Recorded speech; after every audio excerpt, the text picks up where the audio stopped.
안녕하세요. 김윤재TV의 하루 10분 독서입니다. 오늘은 지적자본론 마스다 무네아키가 쓴 지적자본론을 읽겠습니다. 49페이지부터 읽겠습니다.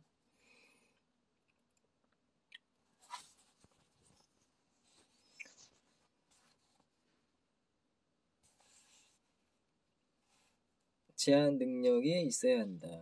플랫폼은 수없이 많이 존재한다. 그러나 그것들은 단순히 선택하는 장소일 뿐, 플랫폼에서 실제로 선택을 수행하는 사람은 고객이다. 그렇다면 플랫폼 다음으로 고객이 인정해 줄 만한 것은 선택하는 기술이 아닐까?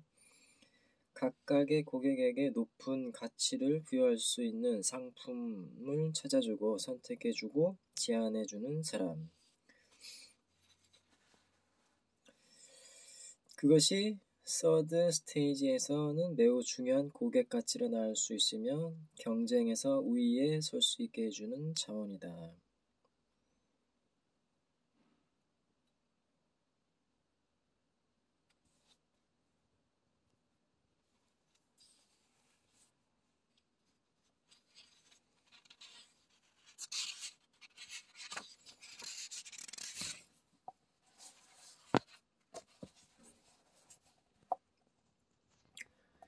그렇기 때문에 디자인이 중요하다. 디자인은 가시화하는 행위이기 때문이다. 즉, 머릿속에 존재하는 이념이나 생각의 형태를 부여하여 고객 앞에 제안하는 작업이 디자인이다.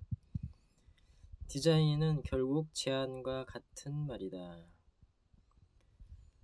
퍼스트 스테이지에서 상품은 용도만 충족하면 되었다. 즉, 기능만 충족하면 상품으로서 성립될 수 있었다.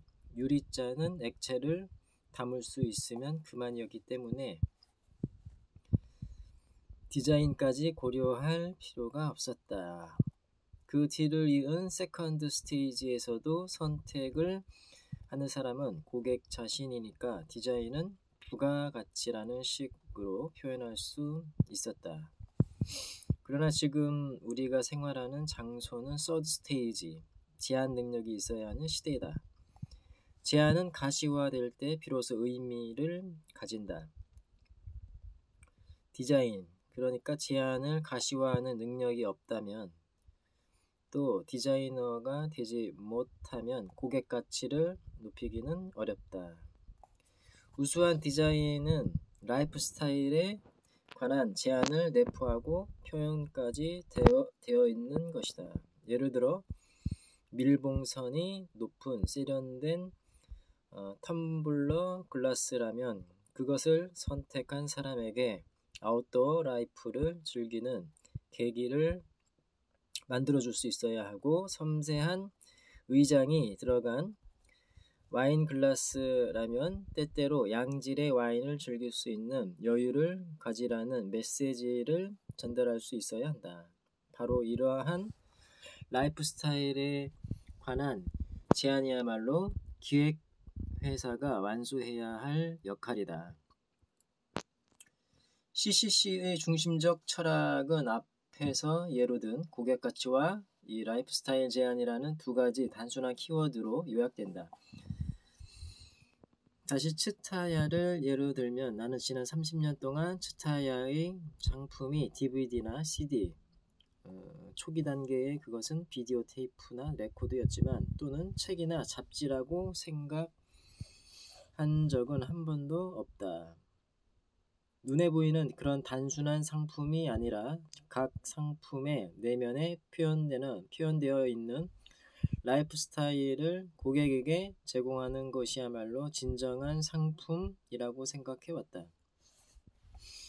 즉, 수많은 영화나 음악, 서적에서 설명하고 있는 라이프 스타일, 그것이 츠타야가 판매하는 진정한 상품이라는 사고방식을 갖추고 있었기 때문에 렌털이라는 형태도 생각해내게 된 것이다. 각각의 구체적인 상품이 아닌 거기에 표현되어 있는 제한이 상품이니까 굳이 그 상품을 구입하게 할 필요는 없다. 그 제한 내용을 이해하는 데 필요한 시간에 대한 대가만 받으면 된다. 동시에 DVD, CD, 서적을 하나의 매장에서 모두 취급하도록 했다. 그것들이 모두 라이프 스타일을 제한하는 것이라면 어느 것 하나 결여되어서는 안 된다고 생각했기 때문이다.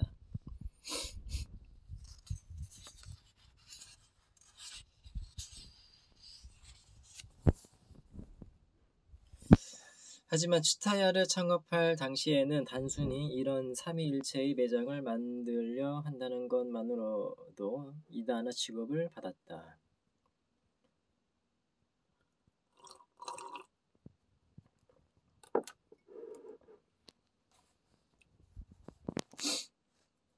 그 세 가지 품목은 유통 경로가 각기 다르고 이른바 도매상도 다르기 때문에 그런 이유에서 츠타야 이전에는 레코드 상점과 서점은 전혀 다른 상점이었고 두 가지 물건을 함께 취급하는 경우도 없었다. 그러나 이것이야말로 고객 가치를 완전히 무시한 유통하는 쪽의 형편만 생각하는 독단적인 구별이다. 예를 들어 하드보일드 영화의 팬이라면 레이먼드 챈들러의 소설도 좋아할 것이고 그리고 그 주인공이 좋아하는 차분한 느낌의 재즈를 듣고 싶어 할지도 모른다. 그렇다면 하나의 상점에서 그것들을 모두 구입할 수 있도록 해야 한다.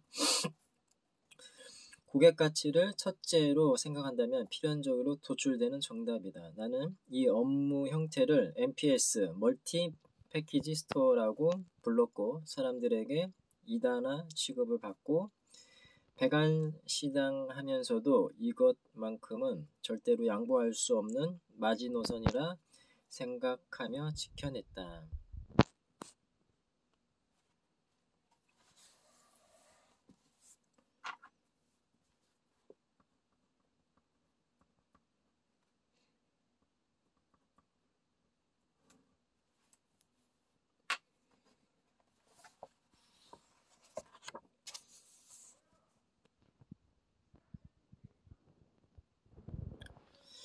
양보할 수 없는 마지노선이라 생각하며 지켜냈다. 그리고 이 사고방식은 2011년 연말에 개점한 다이칸야마 츠타야 서점까지 이어져 왔다. 이건 역시 디자인이다. 라이프 스타일 제한이라는 이념을 MPS라는 형태로 가시화하는 작업. 눈에 보이지 않는 것에 형태를 부여한다는 그야말로 디자인의 본질을 이끌어 내는 여정이다. 그리고 이것은 당연히 지적 활동이다. 그렇기 때문에 앞에서 예로 든 모든 기업은 디자이너 집단이 되어야 한다. 라는 태제에는 장차 기업의 그런 지적인 작업을 실행하기 위한 환경이 얼마나 잘 갖추어져 있는가 하는 점이 매우 중요하다는 내용이 암시되어 있다.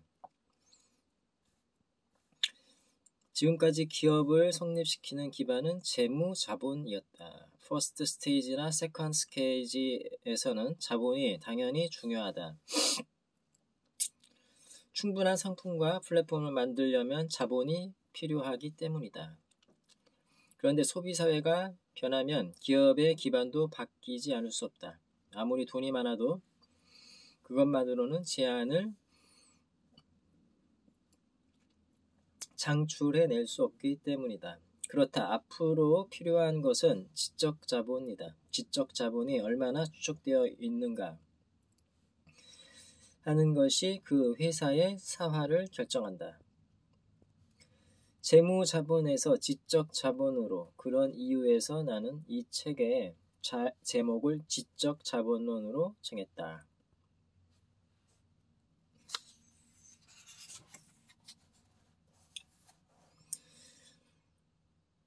디자인의 시대 또는 지적 자본의 시대 2020년에 개최되는 도쿄올림픽은 디자인의 시대, 지적 자본의 시대가 다가오고 있다는 사실을 현실적으로 보여주는 커다란 계기가 될 것이다.